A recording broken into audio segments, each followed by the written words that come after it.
ആടുജീവിതം എന്ന സിനിമയെക്കുറിച്ച് ഉള്ള ടീമിൻ്റെ ഒരു ആദ്യത്തെ പ്രസ് മീറ്റാണ് എന്ന് വേണമെങ്കിൽ ഇത് പറയാം. കാരണം ഇതിൻ്റെ ഒരു ഒഫീഷ്യലി ഈ സിനിമയുമായിട്ട് നിങ്ങളുടെ മുന്നിലെത്തുന്ന ആദ്യ നിമിഷങ്ങളാണിത്. ഈ കാലം അത്രയും നിങ്ങളുടെ ഒരു വലിയ സപ്പോർട്ടോടുകൂടിയാണ് ഈ സിനിമ ബിൽഡ് ചെയ്തുകൊണ്ട് ഇരിക്കുന്നത്. ഇതിൻ്റെ പ്രദർശനത്തിലേക്ക് എത്താറാകുന്നു. മാർച്ച് 28-നാണ് ഇതിൻ്റെ റിലീസ് എന്നുള്ളത് എല്ലാവർക്കും അറിയാവുന്ന കാര്യമാണ്. അതുമായി ബന്ധപ്പെട്ടിട്ടുള്ള നിങ്ങളുടേതായിട്ടുള്ള ചോദ്യങ്ങൾ, ചിന്തകൾ ഒക്കെ ഷെയർ ചെയ്യുന്നതിനാണ് ഈ ടീം നിങ്ങളോടൊപ്പം ആയിരിക്കുന്നത്. ഇവിടെ സൂചിപ്പിച്ചതുപോലെ തന്നെ അത്തരത്തിലാവട്ടെ നിങ്ങളുടെ ഡിസ്കഷൻസ് എന്ന് കരുതുകയാണ്. എല്ലാവരെയും ഒരിക്കൽ കൂടി ഞാൻ ഹാർദവമായി സ്വാഗതം ചെയ്യുന്നു. Thank you.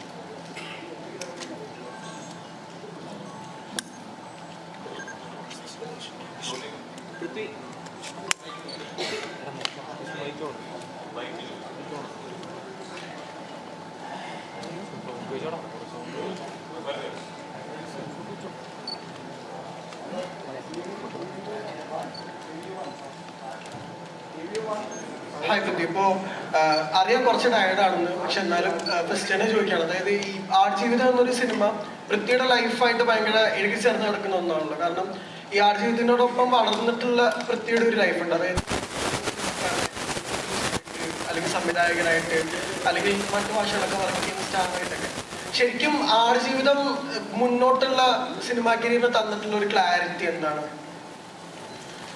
നമസ്കാരം. നന്ദി.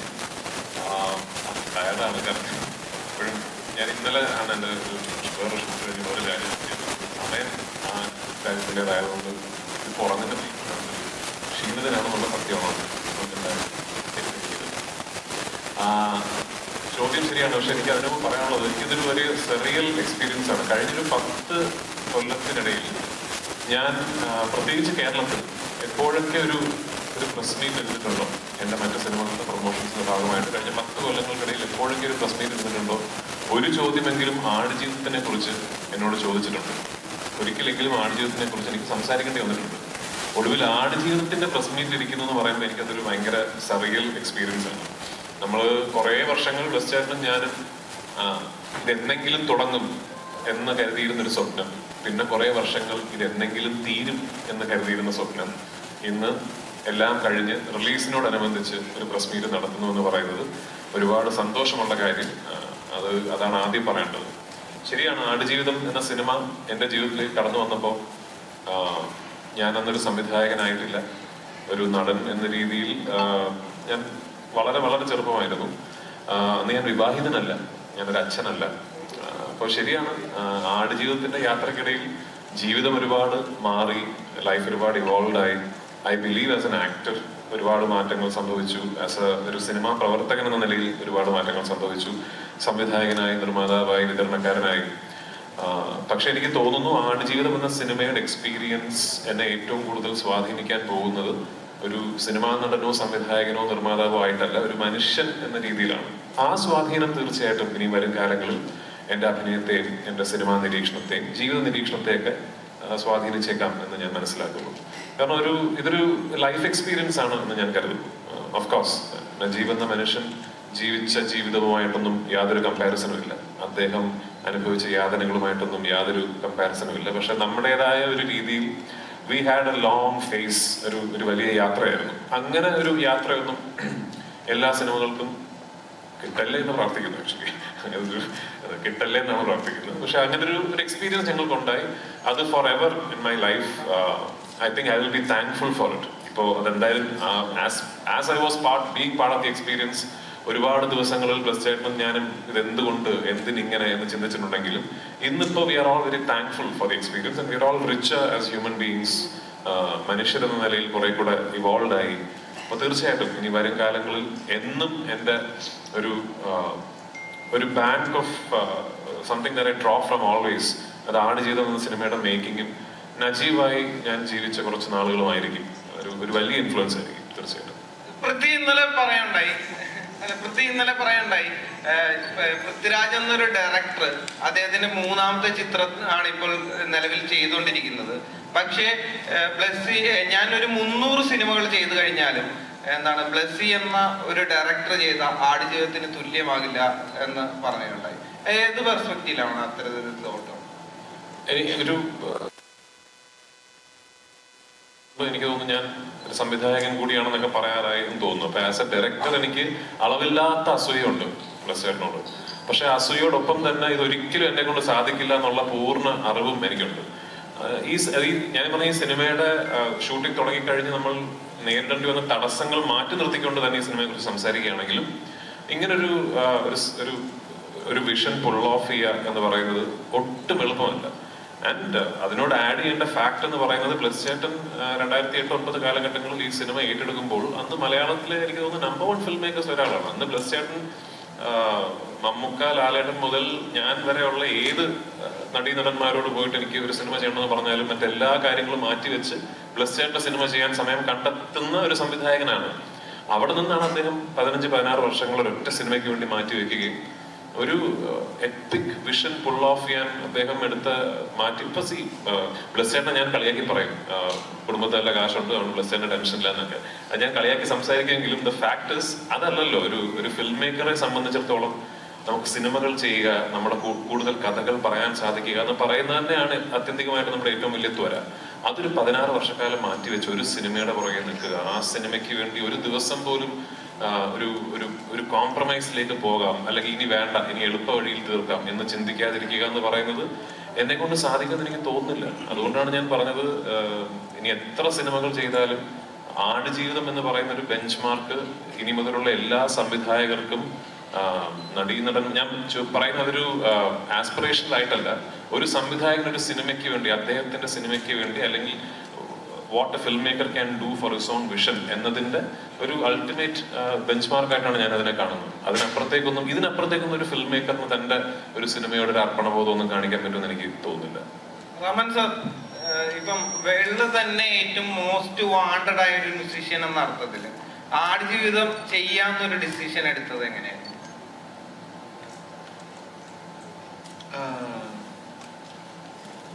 So when he first approached me, I think he told about the book and how famous the book is, and I was just all the people whom I met, as they told about Mr. Blessy and his movies and the respect he had in Kerala. So I've not seen any of his movies. I said yes.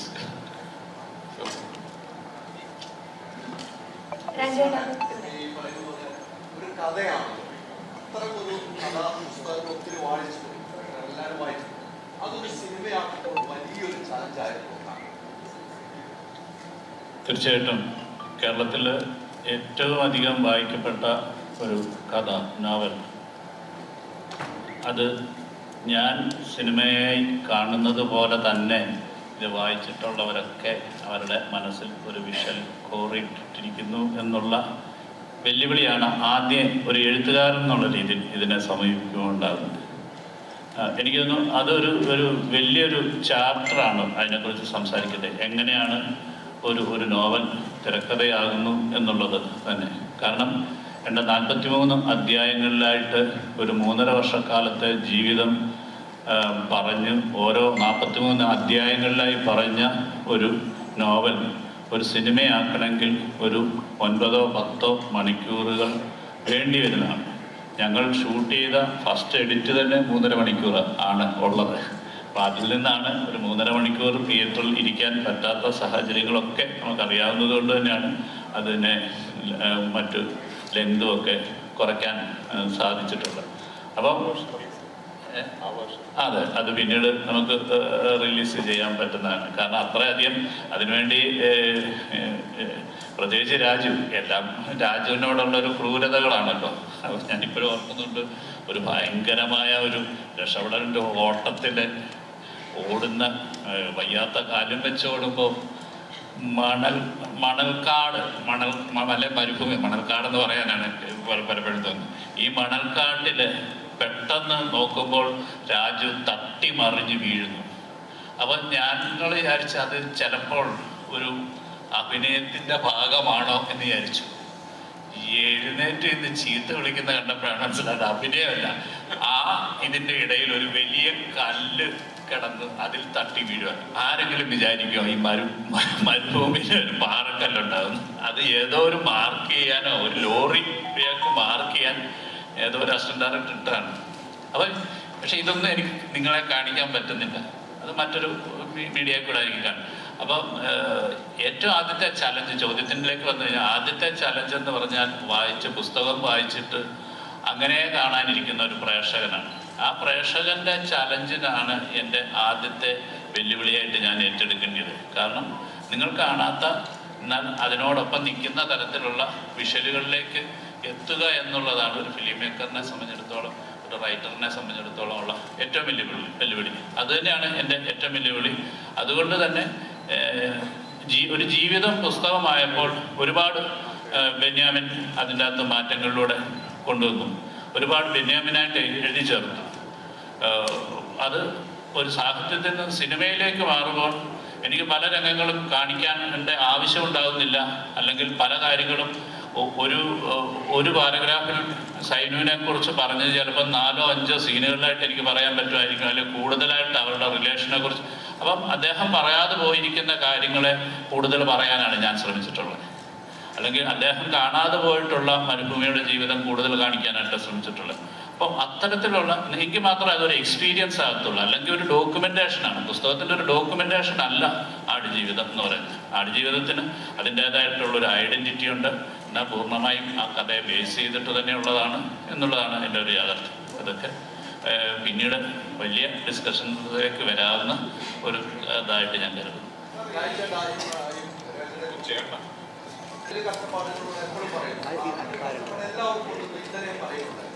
ഏതെങ്കിലും സമയത്ത് ഇതൊന്ന് തീർന്നു കിട്ടിയാൽ, അങ്ങനെ ചിന്തിച്ചൊരു നിമിഷങ്ങളുണ്ടാവില്ല. ഇതൊന്ന് തീർന്നു കിട്ടിയാൽ എന്നുള്ള ചിന്ത. ഇന്നലെ പറഞ്ഞ മറ്റൊരു പോയിന്റ്, എൻ്റെ വൈഫും കളിയാക്കിയാണെങ്കിൽ എൻ്റെ വൈഫും മോളും വരെ ബ്ലെസ്സിനെ കുറിച്ച് പറഞ്ഞാൽ അങ്ങനെ ഒരു ചിന്താഗതി ഏതെങ്കിലും മുഹൂർത്തത്തിലുണ്ടായിരുന്നു? എന്നും ഉണ്ടായിട്ടുണ്ട്. കാരണം ഞങ്ങൾ ഈ സിനിമ ഷൂട്ടിംഗ് തുടങ്ങുമ്പോൾ ആഗ്രഹിച്ചിരുന്ന ഈ സിനിമ ഷൂട്ടിംഗ് തുടങ്ങുമ്പോൾ എങ്ങനെ ഷൂട്ട് ചെയ്ത് തീർക്കണമെന്ന് ബ്ലെസ്സിന് കൃത്യമായ ഒരു പ്ലാൻ ഉണ്ടായിരുന്നു. ആ പ്ലാൻ ആക്ച്വലി അങ്ങനെ വലിയ കുഴപ്പങ്ങളൊന്നും ഇല്ലാത്തൊരു പ്ലാൻ ആയിരുന്നു. ഓഫ്കോഴ്സ് ഇടയിലുള്ളൊരു അന്ന് 8 മാസം 8 മാസത്തെ ഗ്യാപ്പ് ഇടയിലുണ്ടായിരുന്നു എനിക്ക് തടി കുറയ്ക്കാൻ വേണ്ടി. ആ 8 മാസത്തെ ഗ്യാപ്പ് അല്ലാതെ വേറെ അങ്ങനെ പ്രത്യേകിച്ച് എല്ലാം വളരെ പെർഫെക്റ്റ്ലി പ്ലാൻഡ് ആയിട്ടുള്ള ഒരു ഷെഡ്യൂൾ പ്ലാനിങ് ഒക്കെ ഈ സിനിമയ്ക്ക് ഉണ്ടായിരുന്നു. പിന്നെ ഓഫ്കോഴ്സ് അറിയാലോ, ഈ പാൻഡമിക് വന്നിട്ട് ഭയങ്കരമായി നമ്മുടെ പ്ലാനുകൾ മാറി. ആ സമയത്ത് ഞങ്ങൾ എപ്പോഴും ആഗ്രഹിച്ചിരുന്നു, ഈശ്വര ഓരോ പ്രാവശ്യം ഷൂട്ട് തുടങ്ങുമ്പോഴും ഇനിയൊരു തടസ്സം ഉണ്ടാകല്ലേ, ഇതിങ്ങനെ തീർന്നു കിട്ടണേ എന്ന് എപ്പോഴും ആഗ്രഹിച്ചിരുന്നു. പക്ഷേ എനിക്ക് I am very proud of the fact, ഭയങ്കര അഭിമാനമുള്ള കാര്യം, നമ്മൾ അത്ര ഡെസ്പറേറ്റ് ആയിട്ട് എങ്ങനെയെങ്കിലും തീരണേ എന്ന് പറഞ്ഞ് ഷൂട്ട് ചെയ്യുമ്പോൾ പോലും ഒരു ഷോട്ട് എടുത്ത ദിവസങ്ങളുണ്ട്. ഒരൊറ്റ ഷോട്ട് പറയുന്നില്ല, ഒറ്റ ഷോട്ട് എടുത്ത ദിവസങ്ങളുണ്ട്. അത് സുനിലും പോയി ക്യാമറ സെറ്റ് ചെയ്ത് മരുഭൂമിയിൽ ഒരു പെർട്ടിക്കുലർ ലൈറ്റ് കണ്ടീഷൻ വരാൻ വേണ്ടി വെയിറ്റ് ചെയ്ത് ഞാൻ മാർക്കിട്ട പൊസിഷനിൽ ചെന്നിരുന്ന് മണിക്കൂറുകളോളം വെയിറ്റ് ചെയ്ത് ഒരു ഷോട്ട് എടുത്തിട്ട് ഇനി ലൈറ്റ് പോയി പാക്കപ്പ് ചെയ്യണം എന്ന് പറഞ്ഞ ദിവസങ്ങൾ ഇത്രയും പ്രശ്നങ്ങൾക്കിടയിലും ഉണ്ടായിട്ടുണ്ട്. അതാണ് ഞാൻ നേരത്തെ പറഞ്ഞത്, അങ്ങനെ ഒരു സിനിമയെന്ന ഒരു സംവിധായകന് പിന്നെ ഒരു ചെറിയൊരു ഇന്നലെ ഞാൻ മരുന്ന് വഴിക്ക് സംസാരിച്ച കാര്യം. ഇപ്പൊ ഈ ട്രെയിലർ കണ്ടപ്പോ എല്ലാവരും വളരെ എടുത്തു പറയുന്ന ഒരു ഷോട്ട് ഉണ്ടല്ലോ, ഒരു ഒട്ടകത്തിന്റെ കണ്ണിൽ എന്റെ റിഫ്ലക്ഷൻ ഒരു മാക്രോ ലെൻസ് ഇട്ട് ഷൂട്ട് ചെയ്ത ഒരു ഷോട്ട്. സുനിലുണ്ടോ ഇവിടെ ക്യാമറമാൻ? ഇല്ല, ഓക്കെ. അത് ഒരു സീനിൽ അപ്പൊ പുസ്തകം അറിയാവുന്ന ആൾക്കാരായതുകൊണ്ട് സീനൊക്കെ അപ്പൊ ഞാൻ ഈ മൃഗങ്ങളോട് യാത്ര പറയുന്ന ഒരു സീനുണ്ട്. അപ്പൊ ആ സീൻ ഷൂട്ട് ചെയ്തപ്പോ ഞാൻ ഒട്ടകങ്ങൾക്ക് ഭക്ഷണം ഇട്ട് കൊടുത്തിട്ട്, അപ്പൊ ആ സമയത്ത് ഒട്ടകങ്ങളൊക്കെ നമ്മൾ ഹലോ എന്നുള്ള അത്രയും നാളായല്ലോ. അപ്പൊ നമുക്ക് എല്ലാവർക്കും ഭയങ്കര ഇഷ്ടമുള്ളൊരു ഒട്ടകമുണ്ട്, കാണാൻ ഭംഗിയുള്ള ഒരു കക്ഷി. അപ്പോൾ പുള്ളിക്കാരനെയാണ് നമ്മൾ ഈ ഷോട്ടിന് വിളിച്ച് നിർത്തിയിരിക്കുന്നത്. അപ്പോൾ അങ്ങനെ ഭക്ഷണം ഇട്ട് കൊടുത്തിട്ട് ഞാൻ പോവാണ് എന്ന് പറയാണ്. ഭക്ഷണം ഇട്ട് കൊടുത്തിട്ട് ഞാൻ പോവാടാ, ഇനി ഞാൻ തിരിച്ചു വരില്ല എന്ന് പറഞ്ഞപ്പോൾ എന്റെ ഷോട്ട് എടുക്കുകയാണ് ഒട്ടകത്തിന്റെ സജഷന്. ഒട്ടകം കഴിച്ചുകൊണ്ടിരുന്ന ഒട്ടകം പെട്ടെന്ന് എണീറ്റ് എന്നെ നോക്കി. അപ്പൊ നമ്മൾ അത് കഴിഞ്ഞ ഷോട്ട് ഉടനെ ഇദ്ദേഹമാണല്ലോ, അത് കൊള്ളാം, ഇനി ഒട്ടകത്തിന്റെ റിയാക്ഷൻ എടുക്കാൻ പറഞ്ഞു. ഞാൻ തമാശ പറയല്ല ശരിക്കും, ഞാൻ ഒട്ടകത്തിന്റെ റിയാക്ഷൻ ഇത് എവിടെ ഇപ്പുറത്തെ ക്യാമറ വെച്ചിട്ട് എനിക്ക് ഓർമ്മയുണ്ട്. ഒരു ദിവസം വൈകുന്നേരം ഒരു 4-4:30 മണിക്കാണ് എന്റെ ഷോട്ട് എടുത്തത്. അപ്പൊ അതേ സമയത്ത് വേണമല്ലോ ഒട്ടകത്തിന്റെയും ഷോട്ട് എടുക്കാനല്ലേ, ലൈറ്റ് വേറെ ആയിരിക്കും എന്ന് പറഞ്ഞ് എത്രയോ ദിവസങ്ങൾ നമ്മളൊരു 3:30 മണിയാകുമ്പോൾ ഷൂട്ട് നിർത്തിയിട്ട് ക്യാമറയായിട്ട് പോയിട്ട് ഒട്ടകത്തിന്റെ ഷോട്ട് എടുക്കാൻ നിൽക്കും. എനിക്ക് തോന്നുന്നൊരു 7-8 ദിവസങ്ങൾ കഴിഞ്ഞിട്ടാണ് നിങ്ങളിപ്പം കാണുന്ന കണ്ണിലെ റിഫ്ലക്ഷൻ ഷോട്ട് കിട്ടിയിരിക്കുന്നത്. അപ്പൊ അങ്ങനെ ഈ സിനിമ ചിത്രീകരിക്കാൻ സാധിച്ചു എന്ന് പറയുന്നത് എനിക്കൊരു വലിയ ഭാഗ്യവും അഭിമാനവും ഉള്ള കാര്യമായിട്ട് ഞാൻ കരുതുന്നു. അപ്പൊ അത് തീർച്ചയായിട്ടും അത് ഒരു ദിവസമല്ല, ഒരുപാട് ദിവസങ്ങൾ ബ്ലസ് ചേട്ടനും ഞാനും വൈകുന്നേരങ്ങളിൽ മരുഭൂമിയിലിരുന്ന് രാജു ഇതെന്ന് തീരും എന്ന് സംസാരിച്ചിട്ടുണ്ട്. ബെന്യാമിൻ തന്നെ ആടുജീവിതത്തിന്റെ അവസാനത്തിൽ എഴുതിയിട്ടുണ്ട്, അദ്ദേഹത്തിന് ഏറ്റവും പ്രിയപ്പെട്ട വരികളിലൊന്ന് ഈ മരുഭൂമിയുടെ ചൂടിനെയും കാറ്റിനെയും ഒക്കെ അതിജീവിച്ച് ഒരു ചെറിയ ചെടി വളർന്നു വരുന്നുണ്ടല്ലോ എന്ന പ്രതീക്ഷയാണ് അദ്ദേഹത്തിന് ഏറ്റവും പ്രിയപ്പെട്ട ഒരു ഭാഗം. അപ്പോൾ ആടുജീവിതം എന്ന് പറയുന്നത് ബ്ലസ് എന്ന സംവിധായകൻ ഏറ്റവും പ്രധാനപ്പെട്ട 16 വർഷങ്ങൾ കൂടി കടന്നുപോയ സമയമാണ്. അതിൽ ഏറ്റവും പ്രിയപ്പെട്ട സമയം ഏതായിരുന്നു? ആൻഡ് പൃഥ്വി ഈ നജീബൊക്കെ പ്രതീക്ഷിച്ചിരുന്ന പോലെ ഒരു ചെറിയ ചെടിയായിരുന്നു അദ്ദേഹത്തിന് പ്രതീക്ഷ, അതുപോലെ പൃഥ്വിയുടെ പ്രതീക്ഷ എന്തായിരുന്നു?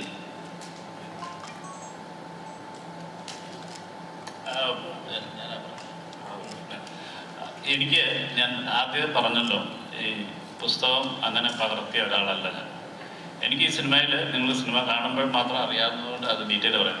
ഈ സിനിമയിൽ എനിക്ക് ഏറ്റവും പ്രിയപ്പെട്ടതായി തോന്നിയ അത് ആ പുസ്തകത്തിൽ ഇല്ലാത്തൊരു സീനുണ്ട്. അതാണ് കാരണം ഞാൻ എന്നും വിചാരിച്ചിട്ടുണ്ട്, ഭൂമിയുടെ മുകളിൽ നിന്ന് നോക്കുമ്പോൾ നമ്മളും മൃഗങ്ങളും ഒക്കെ ഈശ്വരനെ സംബന്ധിച്ചിടത്തോളം ഈക്വലായിട്ട് തോന്നിയിട്ടുണ്ട്. അതെനിക്ക് ഒരുപാട് മുമ്പേ അപ്പം അത്തരത്തിൽ മൃഗങ്ങൾ നമ്മളോട് എങ്ങനെയാണ് കമ്മ്യൂണിക്കേറ്റ് ചെയ്യുന്നതിൻ്റെ ഒരു വലിയ ഒരു ഉദാഹരണമായിട്ട് ഒരു കുഞ്ഞ് ആട്ടുകുട്ടി അദ്ദേഹവുമായിട്ട് അഭിനയിച്ചിട്ടുണ്ട്. എനിക്ക് തോന്നുന്നു ഞാൻ ഏറ്റവും പ്രിയപ്പെട്ടതായിട്ട് അതിനുവേണ്ടി ഞങ്ങൾ കഷ്ടപ്പാടുകൾ വളരെയാണ്. ശരിക്കും ഞാൻ റസൂലിൻ്റെ അടുത്ത് പറഞ്ഞു, ഞങ്ങൾ മിക്സ് ചെയ്തുകൊണ്ടിരിക്കുമ്പോൾ ആ കുഞ്ഞ് ആട് മരിച്ചുപോയി. എനിക്ക് ഇത്രയധികം വേദനയോടുകൂടി അതിനെനിക്ക് എന്നുവെച്ചാൽ ഒരു ആട്ടുകുട്ടി അല്ലായിരുന്നെങ്കിൽ ചിലപ്പോൾ നമ്മൾ അതിൻ്റെ ഫോട്ടോ ഇട്ടു. കാരണം യൂണിറ്റ് മുഴുവൻ സ്നേഹിച്ച് അതിന് ബിസ്ക്കറ്റ് കൊടുത്ത് ഞങ്ങൾ ഷൂട്ട് കഴിഞ്ഞപ്പോഴത്തെ അതിന് വയറിളക്കം പിടിച്ച് നെക്സ്റ്റ് ഡേ അതിനെ കണ്ടില്ല, മരിച്ചുപോയി എന്ന് പറഞ്ഞു. എനിക്ക് എത്ര ഇമോഷണൽ ആ കാര്യം. നിങ്ങൾ ആ സിനിമ കാണുമ്പോൾ ആ സിനിമയിൽ ഇമ്പോർട്ടൻറ്റ് ക്യാരക്ടറാണ്. ആ കുട്ടി മരിച്ചു എന്ന് പറഞ്ഞ് കുട്ടി മരിച്ചു എന്ന് തന്നെ എനിക്ക് പറയാൻ പറ്റുന്നത്. അപ്പം ഇങ്ങനത്തെ ഇമോഷണലി നമുക്ക് എല്ലാത്തിനോടും, ബെന്യാമിനെ ചെടിയാണെങ്കിൽ എനിക്ക് ഈ ആട്ടുംകുഞ്ഞിനോടാണ് എൻ്റെ ഏറ്റവും വലിയ സ്നേഹം, ഇഷ്ടമെന്ന് പറയുന്നത്. അപ്പം ഓരോരുത്തരെയും അങ്ങനെ ടച്ച് ചെയ്തിട്ടുള്ള പല പല കാര്യങ്ങളുണ്ടാകും. അതുകൊണ്ട് തന്നെ ഞാൻ പറഞ്ഞത് ഞാൻ എഴുതിയതിലും, കാരണം ഞാനത് റസൂലുമായിട്ടും അത് സംസാരിച്ചിട്ടുണ്ട് അല്ലേ, കൺസോളിഡേറ്റ് എനിക്ക് അങ്ങനെ എഴുതാൻ കഴിഞ്ഞല്ലോ. ഒരു ആടിൻ്റെ മനസ്സിലേക്ക് ചിന്തിക്കാൻ കഴിഞ്ഞല്ലോ, അല്ലെങ്കിൽ ഒരു മൃഗങ്ങളോടൊപ്പം സഞ്ചരിക്കാൻ കഴിഞ്ഞു എന്ന് പറയുന്നതാണ് എനിക്ക് ഒരു ക്രിയേറ്റർ എന്നുള്ള രീതിയിൽ ഭയങ്കരമായിട്ട്. അതുകൊണ്ട് തന്നെ ഞാൻ പറഞ്ഞ് ഞാൻ ഇത്രയും കാലം ചെയ്ത സിനിമകൾ, അപ്പം എൻ്റെ ചില സ്വാതന്ത്ര്യങ്ങളിലേക്കൂടെ സിനിമയെ എനിക്ക് വിട്ടുതരണം എന്നുള്ളൊരു അഭ്യർത്ഥന ഇവിടെയാണുള്ളത്. ഇപ്പൊ നിലവില് 16 വർഷത്തെ കാലമാണ്. അപ്പൊ ഇതിന്റെ പോസ്റ്റ് പ്രൊഡക്ഷൻ വർക്ക് ഈ 16 വർഷത്തിന് മുമ്പ് സ്റ്റാർട്ട് ചെയ്തു. ഇപ്പം ടെക്നോളജി എന്ന് പറയുന്ന സംഗതി എപ്പോഴും മാറിക്കൊണ്ടിരിക്കും. ഇവിടെ അപ്ഡേറ്റഡ് ആയിട്ടുള്ള ക്യാമറാസ് ഒക്കെ മാറിക്കൊണ്ടിരിക്കുകയാണ്. അപ്പൊ ഒരു ക്രിയേറ്റർ എന്ന നിലയിൽ എങ്ങനെയാണ് ഇതിനെ മീറ്റ് ചെയ്തത്? അല്ല, നമുക്കത് ഫേസ് ചെയ്യുന്നു. LF ക്യാമറ വരുന്നതിനും മിനി LF വരുന്നതിന് മുമ്പാണ് നമ്മൾ ഫസ്റ്റ് ഷെഡ്യൂൾ ചെയ്തത് ആക്ച്വലി. പക്ഷെങ്കിൽ പിന്നീട് നമ്മൾ ഇതിൻ്റെ ഒരു ഘട്ടത്തിലേക്ക് എത്തിയപ്പോഴത്തേക്ക് മിനി LF-ലാണ് നമ്മൾ വൈഡ് സ്ക്രീനിലാണ്, അതാണ് നമ്മൾ ഷൂട്ട് ചെയ്തിട്ടുള്ളത്. ഞങ്ങൾ ഫസ്റ്റ് ഷെഡ്യൂൾ ചെയ്യുമ്പോൾ ഫുൾ ഫോമാറ്റ് ലെൻസസ് ഇല്ല. അപ്പൊ അന്ന് ഐമാക്സ് മാസ്റ്റർ ചെയ്യാൻ പറ്റില്ല എന്നുള്ളൊരു സാധനം ഉണ്ടായിരുന്നു. കാരണം ഐമാക്സ് ക്യാമറയിൽ തന്നെ ഷൂട്ട് ചെയ്യണം. അപ്പൊ അതിവിടെ ടെക്നോളജിക്കലി ചാലഞ്ചിങ് ആണ്. ഇന്നിപ്പോ നമുക്ക് ആക്ച്വലി സാധാരണ ക്യാമറയിൽ full format lenses full gate expose ചെയ്തിട്ട് ഐമാക്സിൽ മാസ്റ്റർ ചെയ്യാൻ പറ്റും. അൺഫോർച്ചുനേറ്റ്ലി ഞങ്ങൾ തുടങ്ങിയ സമയത്ത് ടെക്നോളജി ഇല്ല. ആ ചോദ്യം പ്രസക്തമാണ് ആക്ച്വലി. ഇവിടെ നമ്മുടെ ബോഡി ട്രാൻസ്ഫോർമേഷൻ എന്ന് പറയുമ്പോൾ എന്തിൻ്റെ പേരിലാണെങ്കിലും കുറച്ചൊരു റിസ്കി ആയിട്ടുള്ള കാര്യമാണ്. അപ്പം ഇത്രയും കാലം ഒരു സിനിമയ്ക്ക് വേണ്ടിയിട്ട് ഒരു ബോഡി ട്രാൻസ്ഫോർമേഷൻ നടത്തുക എന്നുള്ളത് വലിയ കാര്യമാണ്. അതിനെ ആദ്യമേ അപ്രിസിയേഷൻ ചെയ്യുന്നു. നിലവിൽ ഒരു ട്രാൻസ്ഫോർമേഷൻ നടത്തി കഴിഞ്ഞാൽ പിന്നീട് അത് കുറച്ച് ലൈഫിനെ ബാധിക്കും, അല്ലെങ്കിൽ നമ്മുടെ ശരീരത്തെ ബാധിക്കുമെന്ന് നമ്മൾ സിനിമയിലൂടെയാണെങ്കിൽ പോലും കണ്ടിട്ടുണ്ട്. അപ്പോൾ പിന്നീടുള്ള ലൈഫിനെ അത് എന്തെങ്കിലും തരത്തിൽ ബാധിച്ചിട്ടുണ്ട്? ഈ ട്രാൻസ്ഫോർമേഷൻ എന്തെങ്കിലും തരത്തിൽ ബാധിച്ചിട്ടുണ്ടോ? ഇപ്പൊ എനിക്ക് കൃത്യമായിട്ട് അറിയില്ല. ഇനിയിപ്പോ കുറച്ചുകൂടെ കഴിയുമ്പോഴായിരിക്കും ചിലപ്പോൾ ഇതിന്റെയൊക്കെ ഒരു ഇഫക്റ്റ് ഉണ്ടാകാതിരിക്കട്ടെ എന്ന് പ്രാർത്ഥിക്കുന്നു. പക്ഷെ അത് ഈ പറഞ്ഞ ശരിയാണ്. അങ്ങനെ ഒരു നമ്മൾ എത്ര തന്നെ കെയർഫുൾ ആയിട്ട്, ഇപ്പൊ ഞാനൊക്കെ ഇത് ചെയ്യുമ്പോൾ ഓഫ്കോഴ്സ് ഒരു ന്യൂട്രീഷനിസ്റ്റ് ഉണ്ട്, ഡോക്ടേഴ്സ് ഉണ്ട്, ഓൺ സെറ്റ് ഡോക്ടേഴ്സ് ഉണ്ട്, എനിക്ക് അജിത് എന്ന് പറഞ്ഞൊരു ട്രെയിനർ ഉണ്ട്. അവരെല്ലാവരും അവരവരുടെ മേഖലകളിലുള്ള എക്സ്പേർട്സിന്റെ സൂപ്പർവിഷനിലാണ് ഞാനത് ചെയ്യുന്നത്. എന്നാലും സേഫസ്റ്റ് പോസിബിൾ വേയിൽ ചെയ്യാന്നുള്ളേ ഉള്ളൂ. അല്ല ഒരു മനുഷ്യന്റെ 1/3 ഓഫ് ദ ബോഡി വെയിറ്റ് കളയുക എന്ന് പറയുന്നത് ഇറ്റ്സ് നെവർ അങ്ങനെ ഒരു ഹെൽത്തി ആയിട്ടുള്ള കാര്യമല്ലല്ലോ. പക്ഷെ എനിക്ക് ഈ സിനിമ 2008-2009 കാലഘട്ടങ്ങളിൽ ഈ സിനിമ ചെയ്യുന്നു എന്ന് തീരുമാനിച്ചപ്പോൾ തന്നെ തിരിച്ചറിഞ്ഞ കാര്യമാണ്. ഈ സിനിമയിൽ അഭിനയിക്കണമെങ്കിൽ ഇങ്ങനൊരു കാര്യം ചെയ്യേണ്ടതായിട്ടുണ്ട്. അപ്പൊ അതിന് ഞാൻ തയ്യാറായത് കൊണ്ടാണല്ലോ അന്ന് ആ സിനിമയ്ക്ക് ഓക്കെ ചെയ്യാം എന്ന് പറഞ്ഞത്. അല്ലെങ്കിൽ ഞാൻ ഈ സിനിമയോടും നജീബ് എന്ന വ്യക്തിയുടെ ജീവിതത്തിനോടും ചെയ്യേണ്ട ഏറ്റവും വലിയ ജസ്റ്റിസ് എന്ന് പറയുന്നത് അത് വേണ്ട, അങ്ങനെയൊക്കെ ചെയ്യാൻ പറ്റില്ല എന്ന് തോന്നുകയാണെങ്കിൽ സോറി, ഇത് മറ്റൊരു നടനെ ഏൽപ്പിക്കുക. കാരണം ഓഫ്കോഴ്സ് ഒരുപാട് നടന്മാർ ഇതിനു വേണ്ടി തയ്യാറായിട്ടുണ്ടാവും. അത് ആ വേഷം എനിക്ക് ചെയ്യാൻ പറ്റി എന്നുള്ളത് എൻ്റെ ഭാഗ്യം. അപ്പൊ ഐ ട്രൈഡ് മൈ ബെസ്റ്റ്. എനിക്ക് ഒരു കാര്യം എനിക്ക് തോന്നുന്നു വളരെ സന്തോഷപൂർവ്വം അഭിമാനപൂർവ്വം പറയാൻ പറ്റുന്നത്, ഞാനൊരു 10% പോലും കുറച്ചുകൂടെ ട്രൈ ചെയ്യാമായിരുന്നു എന്നുള്ളൊരു കാര്യം എനിക്ക് ആടുജീവിതത്തിലില്ല കേട്ടോ. അത് എന്നെ കൊണ്ട് പറ്റുന്നതിന്റെ മാക്സിമം ആണത്.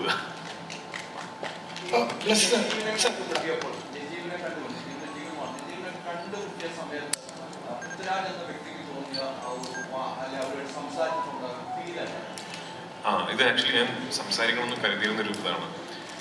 പ്ലസ് ചേട്ടൻ ആടുജീവിതത്തിന്റെ പുസ്തകം എനിക്ക് തരുന്നത് 3rd എഡിഷനാണ്, 3rd or 4th edition ആണെന്ന് തോന്നുന്നു എനിക്ക്. അപ്പൊ അന്ന് ഈ പുസ്തകം വായിച്ചു കഴിഞ്ഞിട്ട് സ്വാഭാവികമായിട്ട് നമ്മൾ ആദ്യം വിചാരിക്കുക എന്നാ പിന്നെ അദ്ദേഹത്തെ കണ്ട് സംസാരിക്കാം എന്നുള്ളതാണ്. അപ്പൊ പ്ലസ് ചേട്ടൻ ഓൾറെഡി അദ്ദേഹത്തെ കാണുകയും സംസാരിക്കുകയും ഒക്കെ ചെയ്ത് കഴിഞ്ഞൊരു അവസരത്തിലാണ് നമ്മൾ ഇതിനെക്കുറിച്ച് ചിന്തിക്കുന്നത്. അപ്പൊ അന്ന് ഞങ്ങൾ തീരുമാനിച്ചത്, അന്നേ പ്ലസ് ചേട്ടൻ പറഞ്ഞിരുന്നു, രാജു ഈ പുസ്തകം ഇതുപോലൊരു സിനിമയാക്കാൻ പറ്റില്ല. അത് ആ പുസ്തകം വായിച്ച് നിങ്ങൾ എല്ലാവർക്കും അറിയായിരിക്കുമല്ലോ, ഒരുപാട് കാരണങ്ങൾ കൊണ്ട്. അപ്പൊ അതിൽ നിന്ന് ഈ ജീവിതത്തിന്റെ, ഈ പുസ്തകത്തിന്റെ, ഈ കഥയുടെ ഒരു സിനിമാറ്റിക് നെറേറ്റീവ് ക്രിയേറ്റ് ചെയ്യുക എന്നുള്ളതാണ് പ്ലസി എന്ന ഫിലിം മേക്കറിന്റെ ഉത്തരവാദിത്വം. അത് ക്രിയേറ്റ് ചെയ്ത് കഴിയുമ്പോൾ അതിലുള്ളൊരു നജീബ് ഉണ്ടാവും. നമുക്ക് ആ നജീബിനെ കുറിച്ച് ചിന്തിക്കാം എന്ന് പറഞ്ഞു. ഞാൻ ശ്രീ നജീബിനെ കാണുന്നല്ല, ആദ്യമായി സംസാരിക്കുന്നത് നമ്മുടെ സിനിമയുടെ അവസാനത്തെ ഷോട്ട് എടുത്ത് കഴിഞ്ഞ് ഞാൻ ക്യാമറയുടെ ബാക്കിൽ വന്നിട്ടാണ് അദ്ദേഹവുമായിട്ട് ഞാൻ ആദ്യമായി സംസാരിക്കുന്നത്. ആടുജീവിതത്തിന്റെ ഏറ്റവും ലാസ്റ്റ് ഷോട്ട് എടുത്ത് അവസാനം ഫിലിം പാക്കപ്പ് എന്ന് പറഞ്ഞതിന് ശേഷമാണ് റിയൽ നജീബും ആദ്യമായി സംസാരിക്കുന്നത്. ആ സംസാരം, ആ കോൺവെർസേഷൻ ഞങ്ങൾ ഷൂട്ട് ചെയ്തിട്ടുണ്ട്, റിലീസ് ചെയ്യുന്നുണ്ട്, അതോടനെ റിലീസ് ചെയ്യുന്നുണ്ട്. എനിക്ക് ഏറ്റവും സന്തോഷം തോന്നിയ കാര്യങ്ങൾ, ഞാൻ ആ കോൺവെർസേഷനിൽ നിങ്ങൾ കാണാത്ത കുറച്ച് കാര്യങ്ങൾ നമ്മൾ പേഴ്സണലി സംസാരിക്കുമല്ലോ. അപ്പൊ അന്ന് നജീബൊക്കെ ആയിട്ട് ഞാൻ സംസാരിച്ചപ്പോൾ ഞാൻ ചോദിച്ച 1-2 ചോദ്യങ്ങളുണ്ട്. ശരിക്ക് ആ സമയത്ത് ഞാനിങ്ങനെ ചെയ്തത് അതായിരുന്നോ എന്നൊക്കെ ചോദിച്ചപ്പോൾ എത്ര കാര്യങ്ങൾ അറിയോ, അയ്യോ അത് അങ്ങനെ കറക്റ്റാ എന്നോട് പറഞ്ഞത്. അതെനിക്ക് ഭയങ്കര സന്തോഷം തോന്നിയ കാര്യമാണ്. അപ്പൊ അത് ഓഫ് കോഴ്സ് ബ്ലെസ്. അപ്പൊ എനിക്കത് എന്റെ ക്രെഡിറ്റ് അല്ല കേട്ടോ. അപ്പൊ അതായത് ബ്ലെസ് ചേട്ടൻ ഇമാജിൻ ചെയ്ത നജീബ് എന്ന വ്യക്തി അദ്ദേഹത്തിന്റെ ജീവിതത്തിൽ ആ സമയത്ത് അനുഭവിച്ച യാതനകളും ആക്ച്വലി അത്രയും സിമിലർ ആയിരുന്നു എന്ന് പറയുന്നത് അത് ഫിലിം മേക്കറിന്റെ ക്രെഡിറ്റ് ആണ്. പക്ഷെ ഇത് ആക്ച്വലി വളരെ കൗതുകമുള്ളൊരു കാര്യമാണ്. എനിക്ക് എപ്പോൾ വേണമെങ്കിലും കാണാമായിരുന്നു, എപ്പോൾ വേണമെങ്കിലും സംസാരിക്കാമായിരുന്നു. ഈസിലി ആക്സസബിൾ ആണ് അദ്ദേഹം. ബെനിച്ചേട്ടൻ്റെ അടുത്ത സുഹൃത്താണ്, ബ്ലെസ് ചേട്ടൻ്റെ സുഹൃത്താണ്, ഇപ്പോൾ എനിക്ക് നന്നായിട്ട് അറിയാവുന്ന വ്യക്തിയാണ്. പക്ഷെ ആദ്യമായി ഞങ്ങൾ പരസ്പരം സംസാരിക്കുന്നത് ലാസ്റ്റ് ഷോട്ട് ഷൂട്ട് ചെയ്ത് കഴിഞ്ഞിട്ടാണ്. എനിക്ക് തോന്നുന്നു അതുമായി ബന്ധപ്പെട്ടുള്ള ഒരു ഇതെന്ന് പറഞ്ഞാൽ, ശരിക്കും ഒരു പുസ്തകത്തിലെ നജീബിൻ്റെ ഒരു ഫ്രെയിമിൽ നിന്നും സ്ക്രീൻ പ്ലേയിലേക്ക് എത്തുന്ന ഒരു നജീബ് ഒക്കെ അല്ലെങ്കിൽ എഴുതി വെച്ചിരുന്ന ഡയലോഗുകൾ ഒക്കെ ഒരു ലൊക്കേഷനിലേക്ക് എത്തി ഇദ്ദേഹത്തിൻ്റെ രൂപമാറ്റങ്ങളിലേക്ക് വന്നു കഴിയുമ്പോൾ ഞങ്ങൾ അറിയാതെ 3ാമത്തെ ഒരു ജനറേഷനിലേക്ക് വരികയാണ്. അതാണ് ഈ സിനിമയ്ക്കുണ്ടായ ഏറ്റവും വലിയ കെമിസ്ട്രി എന്ന് വേണമെങ്കിൽ പറയുന്നത്. അത് അത്തരം ഒരു മാജിക്കിലേക്ക് എന്നുവെച്ചാൽ ഇങ്ങനെ ഡയലോഗ് ഇയാൾക്ക് പറയാൻ പറ്റത്തില്ല എന്നുള്ളത് ആ വേഷത്തിൽ തന്നെ ആ ക്യാരക്ടറുടെ ഇൻവോൾവ്മെൻറ്റിൽ അറിയാതെ പോകുന്നതാണ്. അപ്പോൾ അങ്ങനെ കൊണ്ടുപോയിട്ടുള്ള ഇതാണ് എൻ്റെ ഒരു മേക്കിങ്ങിൻ്റെ ഏറ്റവും വലിയ ആ സ്വഭാവത്തിന് ആ സിറ്റുവേഷൻ അനുസരിച്ചാണ് അത് വളർന്നുകൊണ്ടിരിക്കുന്നത്. അല്ലാതെ എഴുതി വെച്ചതല്ല ശരിക്കും ഷൂട്ട് ചെയ്തത്. His entrance to his life and the exit, it has some kind of precious effect. So how do you see Ibrahim Qaderi in your eyes, and what was the biggest struggle entering into the life of Ibrahim? Well, at first it was understanding the character that I was playing, number one, so which was well understood. And after I met Blessing, it became even clearer. So, I mean, I looked at him as a spirit with a human body that is here for the good. So it's like, how do I embody that? You know, how can I portray that kind of character where I'm only here for one specific mission and make it as clear, as simple, and as truthful as possible. That's what I tried to do. Hopefully I was successful at it. But that's how I saw the character, that's how I read it, and that's how I think I've played it. Rahman sir, Aadujeevitham എന്നുള്ള പുസ്തകം അല്ലെങ്കിൽ വായിച്ചവർക്കറിയാം, ആടുജീവിതത്തിൽ ഒരുപാട് ദൈവത്തിൻ്റെ കയ്യൊപ്പുകളുള്ള പോലത്തെ ഒരുപാട് സന്ദർഭങ്ങളുണ്ട്. ഈ സിനിമയിലും ഇവർ ഈ 16 വർഷങ്ങൾ അല്ലെങ്കിൽ ബ്ലിസാറിൻ്റെയും പൃഥ്വിരാജിൻ്റെ ഒക്കെ 10-ലേറെ വർഷങ്ങൾ പ്രൊജക്റ്റിന് കൊടുക്കണമെങ്കിലും അത് അത്ര സ്പെഷ്യലായിട്ടുള്ള ഒരു കാര്യമാണല്ലോ. എപ്പോഴെങ്കിലും ഈ ആറ് കമ്പോസ് ചെയ്യുമ്പോഴോ അല്ലെങ്കിൽ സോങ്സിന് വേണ്ടിയിട്ട് ചെയ്യുമ്പോഴോ സാറിന് എപ്പോഴും പറയാമല്ലോ ഒരു ഗോഡ്ലി പ്രസൻസ് ഉണ്ടാവാറുണ്ട്. അത് ആടുജീവിതത്തിൽ എക്സ്പീരിയൻസ് ചെയ്തിട്ടുണ്ടോ? I think this film is such a gift for a composer, because I'm not just filling up with music, I'm becoming a character. That character sometimes is God's point of view, sometimes director's point of view, sometimes the main character's point of view. So it keeps shifting. There is a main theme which we have done, and which I played yesterday.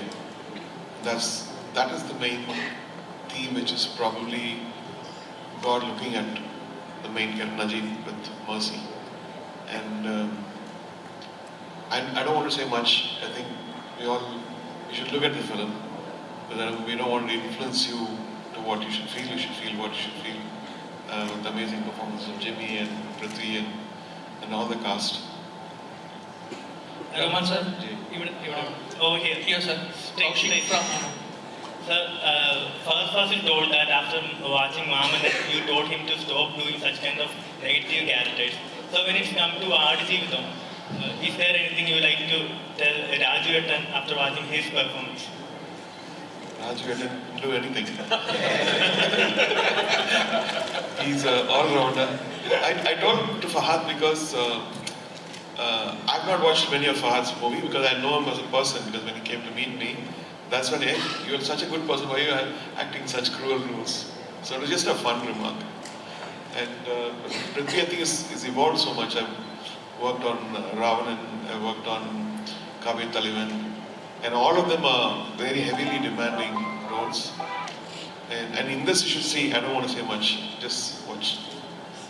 Rajesh, അതേപോലെ ഇപ്പം actor Prabhas ഇപ്പം സിനിമയുടെ poster ആണെങ്കിലും trailer ആണെങ്കിലും ഇറങ്ങുമ്പോൾ എല്ലാം share ചെയ്യുന്നുണ്ട്. I hope he is more excited about this film. അപ്പോൾ ട്രെയിലർ കണ്ടിട്ടുള്ള അദ്ദേഹത്തിൻ്റെ ഒരു റിയാക്ഷൻ എങ്ങനെയായിരുന്നു, എന്താണ് പറഞ്ഞത്? പ്രഭാസ് ട്രെയിലർ വളരെ നേരത്തെ കണ്ടിട്ടുണ്ട്. പ്രഭാസിന് ഭയങ്കര ആകാംക്ഷയോടുകൂടി ഈ സിനിമ ഇറങ്ങുമ്പോൾ കാണണം എന്ന് പറഞ്ഞ്, പിന്നെ ഓഫ്കോഴ്സ് ഞങ്ങളിപ്പോൾ അങ്ങനൊരു we are quite close in the sense we have done a whole film together. Salar Part 2 is going to start shoot very soon. In fact, very, very soon. So we are in touch, and he is a very good friend now. When I'm in Hyderabad, I definitely touch base with Prabhas. Not just that, wherever I am, we are in touch. അപ്പോൾ ഈ സിനിമയുടെ കാര്യം പ്രഭാസും in fact Prashant നീലൊക്കെ ഇടയ്ക്കിടയ്ക്ക് എന്നോട് ചോദിക്കുന്നത് desert film ആണ് ഇപ്പോൾ. പിന്നെ ഇന്നലെ നിങ്ങൾ കണ്ട ട്രെയിലറൊക്കെ പ്രഭാസും പ്രശാന്ത് വളരെ നേരത്തെ എൻ്റെ ഫോണിൽ കണ്ടിട്ടുണ്ട്. Rahman sir, Kaushik from Denathandis DD Next Chennai. நேற்றுக்கு வந்து பிருத்விராஜ் சார் கிட்ட பேசின போது சொன்னார், இந்த படத்தை திரும்பி போய் வேறு ஏதாவது புதுசாக பண்ணோம் அப்படின்னு நினைக்கிறேன் அப்படின்னு சொல்லிட்டு, அந்த அளவுக்கு எனக்கு ஸ்பெஷலாக இருக்குது அப்படின்னு சொல்லிட்டு. பட் மியூசிக் வரும்போது இந்த படத்துக்கு மியூசிக்கோட முக்கியத்துவம் என்ன சார்? பிகாஸ் வந்து it's not high on dialogues, but music is one of the characters இந்த ஃபிலிம். அதை பற்றி கொஞ்சம் சொல்லுங்கள் sir.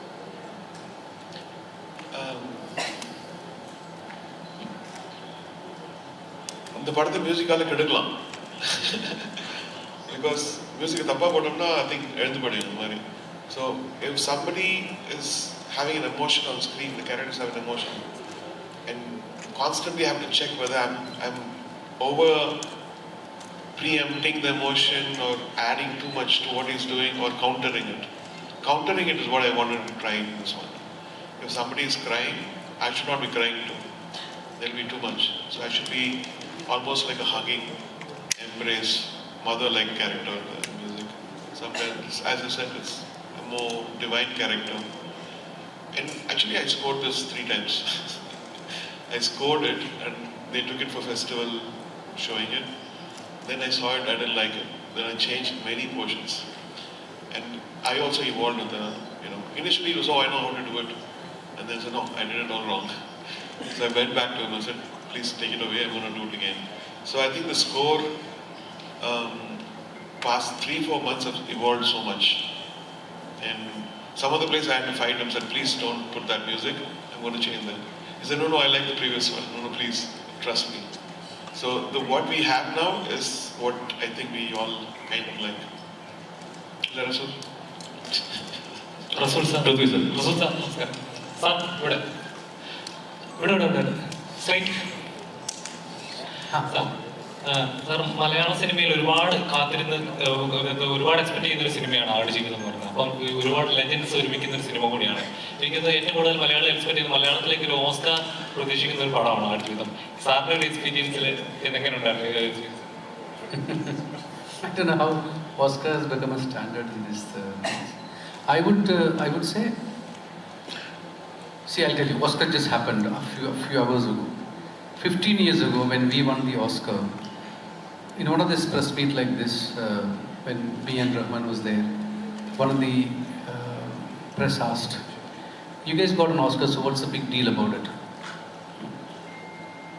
I remember AR saying that next 10 years is going to be Indian cinema's golden period. 15 years today, just look back what happened to Indian cinema. Malayalam, Tamil, Marathi, Assamese film, Gujarati films. Every stream of filmmaking in this country has evolved, has gone leap and bound. And today, we are sitting here, we are talking about a regional film which were considered to be very minuscule in the whole gamut of Indian cinema. We are saying that is Oscar worthy. I'm not saying it, you guys are saying it. So that's how it has evolved. That is how we have come so far in the last 15 years. I think that is tremendous. The youngsters who came in and changed the entire game in the last 10 years of Malayalam cinema and other regional cinemas. That's the most beautiful thing. And I think Aadijivitham is in the pinnacle of that. Sorry to cut in. I think the respect which each industry is giving and getting. People in Pakistan are talking about Malayalam movies. Yeah. And when did we see this South Indian heroes transcending to North India? It was never allowed before. It's so easy now, and it's because of the talent and what they're doing. Great. Sir, it was always there. If you look at the history of Indian cinema, like Anil Kapoor, Jitendra, all these people started from the South, and South Indian films are very big in the 60s and 70s. And if you look at the biggest musical that has come in Indian cinema, it was always from the South. I mean, native South Indian actors. Yeah, true. So, I mean, Shivaji Ganesan was big, MGR was big, they all were there. But now looking at South Indian cinema and trying, okay, what are we doing wrong? Hindi cinema is thinking, there's something wrong about us. And I feel what is wrong about Indian cinema, Hindi cinema today is that they started making packages. Last 10 years, that's what they did.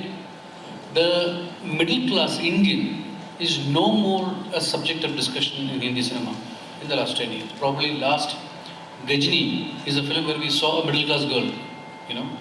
So you've taken a fair share of people from your storytelling. They are obviously going to go against you.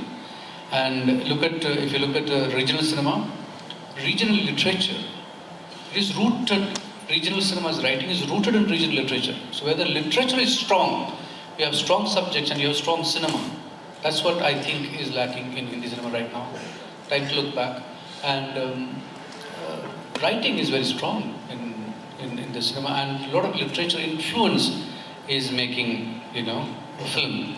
Like one element of a film become a point of a journey. Manjumal Boys, for example. You take one element 30 years ago, you see in one song, that is become a filmic idea. So those are the things that are happening. People are like flourishing. So it's so beautiful to be part of that movement, I would say. Hi, sir. Hi, sir. Namaste. Anil here. Here it is. Anil from Karnataka. Sir, being a star, being a hero, you dedicated 6 years for Adu Jeevitham. What made you to dedicate your 6 years for this film? Losing a weight and gaining a weight. Being a star, you'll be busy with other films also. Even though you managed with your date for Adu Jeevitham, what made you to dedicate yourself for this? What made me dedicate 6 years to this film? The pandemic. Even losing a weight and gaining that. The pandemic, actually. Okay. All of it was never meant to be 6 years. We were supposed to finish shooting in 2 years, which was a reasonable time frame for a film like this. I mean, you will need at least 2 years to do a film like this with an actor going through such a big transformation. And that plan was very set, and we were all very comfortable with it. But then the pandemic happened, and then we had to sort of change locations in the last minute. So we started in Kerala, then we went to Jordan, then we had to come back, then we restarted in Algeria, then came back to Jordan, then came back to Kerala. So all this put together just went on for a while. But having said that, now when I see the film, it's all worth it. I have absolutely no regrets. It's all worth it. What is my 6 years? There's a person sitting next to me who's given 16 years. So, what am I complaining about? You released in Malayalam, Salar, you released in Malayalam, and now Hombale releasing your film in Karnataka. How happy to associate with that? Yeah, I mean, I'm overjoyed. It's just that I think people tend to ask me this question very particularly because I've released a few Kannada films in Kerala, starting with KGF 2, then 777 Charlie. I also did Saptasagara and all that. But I just think I am part of a much larger movement where industries are now working more closely with each other, and this is a dynamic relationship that I think should and will progress. And that is not just with Prithviraj Productions or me and Hombale. I think all over people are now thinking now, for example, Adu Jeevitham is being released by Hombale in Karnataka, Red Giant in Tamil Nadu, Anil Tadhani in the north, Maitri in Andhra and Telangana. So these are all my friends. I have had, so with Anil Tadhani, with Maitri, with Hombale, all these people are people with who I have had discussions about how we should all be working together. And they have been saying the same thing to me for the past 5-6 years. I remember from about 2017-18, we've had these discussions. And now it's all coming into fruition. And it's a wonderful way to be doing cinema. It's a wonderful way for industries to be hand-holding each other and making sure that our content travels all over the country.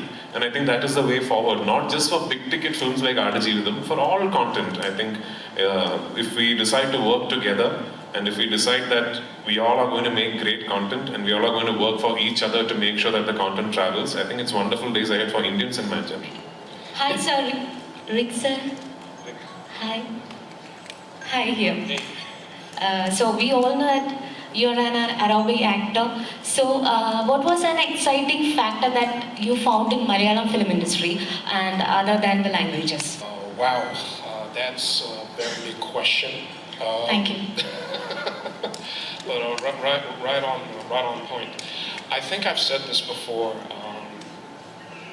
I don't know if you're familiar with the history of cinema, but the Lumiere brothers have first invented the camera, and then the first 3 countries to purchase the camera were the Moroccans and the Egyptians and the Indians. So from the get-go, Indian cinema has more than 50, probably more than 60 years ahead of humanity.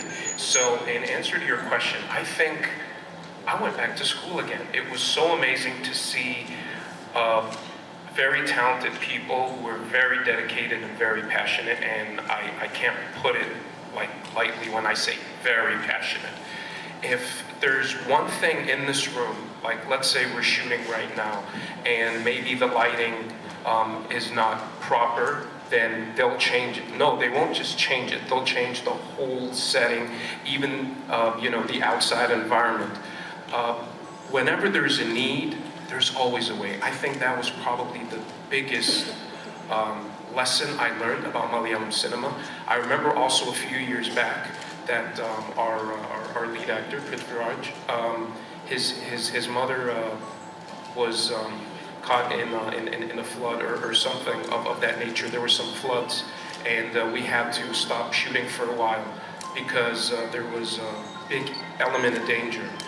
Had it been anyone else, right, they probably would have just said, okay, you know what, we're not going to do this. But no, through it all, through monsoon season, through the pandemic, through everything.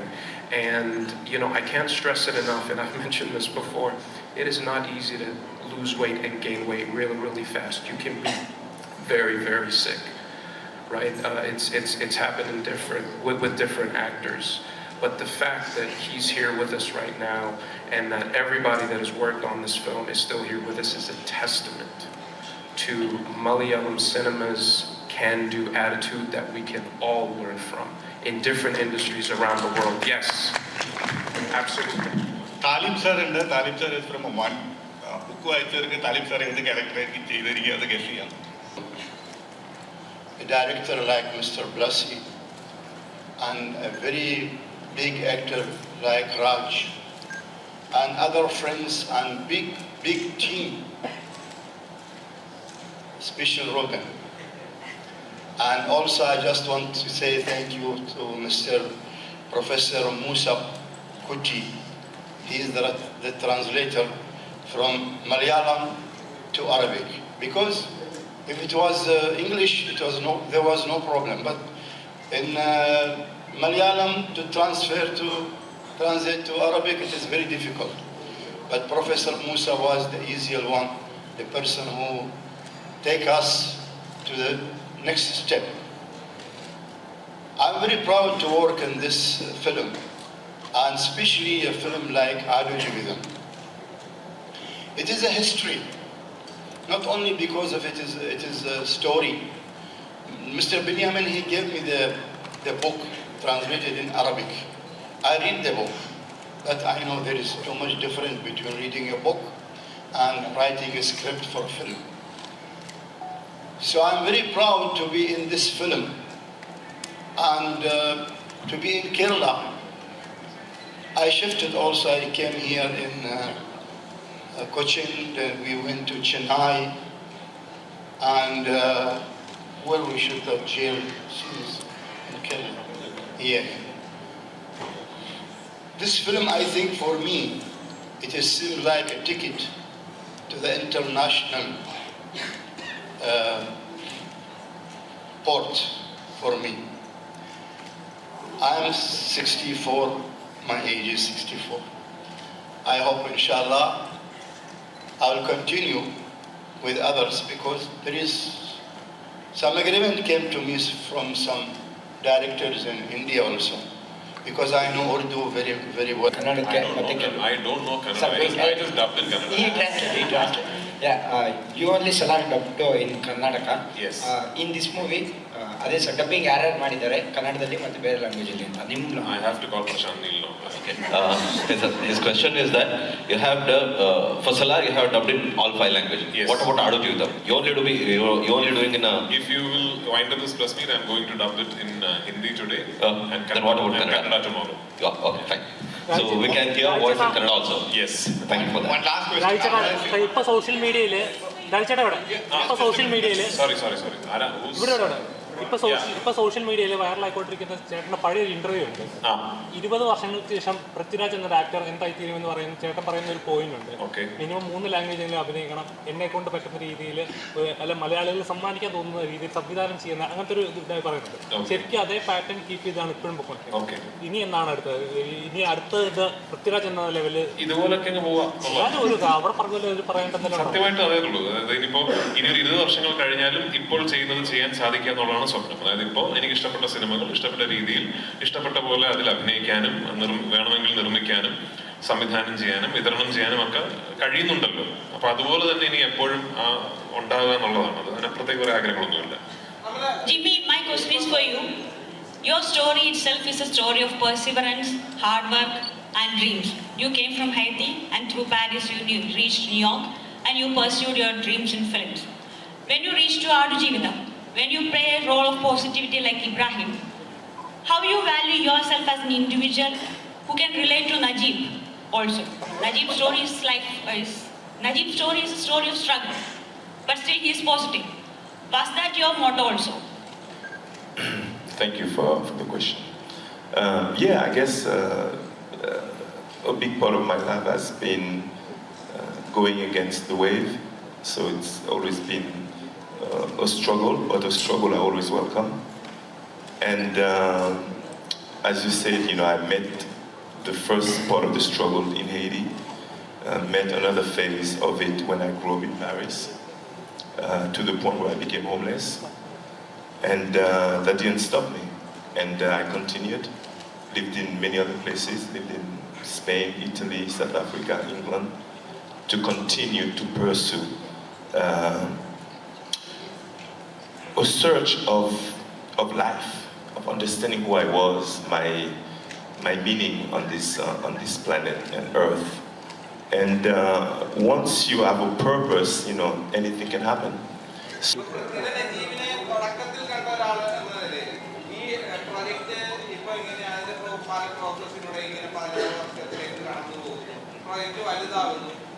Of സ്ക്രീനിൽ ബ്ലെസ്സി സാറിനും basically ഈ ട്രാൻസ്ഫോർമേഷന്റെ വേറൊരു പതിപ്പുണ്ട്. നമ്മൾ ഇന്നലെ തന്നെ കണ്ടു Blessy sir ഒരു വേറെ രീതിയിലേക്ക് അദ്ദേഹത്തിന്റെ താടിയും കാര്യങ്ങളൊക്കെ ഇങ്ങനെ മാറിക്കൊണ്ടിരിക്കുന്നു. ഒരു ട്രാൻസ്ഫോർമേഷൻ ഇതിന് പുറകിലാണ്. ഇപ്പം അമല എന്ന് പറഞ്ഞ നായിക ഇതിനെങ്ങനെയായിരുന്നു നോക്കിക്കാണുന്നത്? Good morning everyone. Sorry, എനിക്ക് മസിൽ ക്രാംസ് കൂടുതലുള്ളതുകൊണ്ട് I got really late. Apologies for that. ആടുജീവിതത്തിന്റെ ഹണിമൂൺ ഫേസിലുണ്ടായ ആളാണ് ഞാൻ. The best part of Aadujeevitham there was lot of water and lot of greenery and lot of peace.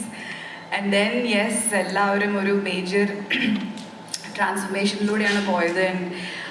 ഇപ്പോൾ ഇവരെല്ലാം ഇരിക്കുന്ന പോലെ വളരെ പുഷ്ടിപ്പെട്ട് വളരെ ഹാപ്പി ആയിട്ടാണ് ഞാൻ ഇവരെ കേരള സ്കെഡ്യൂളിൽ കണ്ടത്. And then after that I was seeing like എല്ലാവരുടെയും very different in terms of physically, emotionally. ഞാൻ അത് കഴിഞ്ഞിട്ട് പ്ലസ് ചെയ്യാൻ കണ്ടപ്പം I remember he was looking very weak and very unhealthy and അപ്പം അതിനെക്കുറിച്ച് സംസാരിക്കുകയുണ്ടായി. And like I said, like plus ചെയ്യാൻ്റെ body is trying to catch up with his passion. Like body അത്ര weak ആയിരുന്നെങ്കിലും അല്ലെങ്കിൽ even though he was sick, he was going through some diet and all, but in spite of all that he was only talking about the film. And അത് കഴിഞ്ഞിട്ട് ബ്ലസ്സിയേട്ടനെ കണ്ടപ്പോൾ ബ്ലസ്സിയേട്ടൻ was telling സൈനുവിൻ്റെ പെർസ്പെക്റ്റീവിലുള്ള Najeeb ഇല്ലാതെ സൈനു അനുഭവിച്ച ഒരു ജീവിതം, സൈനു എന്തായിരിക്കും ഫേസ് ചെയ്തിട്ടുണ്ടാവുക, അതിനെക്കുറിച്ചൊക്കെ സംസാരിക്കുമായിരുന്നു. So like physically, even Prithvi and I was just seeing some pictures and some brushes and all. In fact 2021 ഡബിന് വേണ്ടിയിട്ട് ഒരു പാച്ച് ഡബിന് വേണ്ടിയിട്ട് ഞാൻ ചെന്നൈയിലെ സ്റ്റുഡിയോയിൽ പോയപ്പം I was seeing a teaser. അപ്പോൾ ആ ടീസർ കണ്ടു കഴിഞ്ഞിട്ട് ഞാൻ I didn't recognize Prithvi in that. He was in the teaser and I'm like, അത് ആരാണ് ആക്ടർ ആരാന്ന് ഞാൻ ചോദിച്ചപ്പോൾ then they said that's Prithvi and I'm like, what? Please play it again. So yeah, അത് കഴിഞ്ഞിട്ട് everybody, all of them were unrecognizable and even the film took over into a different different feel altogether. And again I'm back in the honeymoon phase of Aadujivitham, the best phase, I think the very easy phase. So for me the journey has been I'm like a tiny drop in this ocean, but I'm very, very grateful and blessed to be a part of this project, yeah.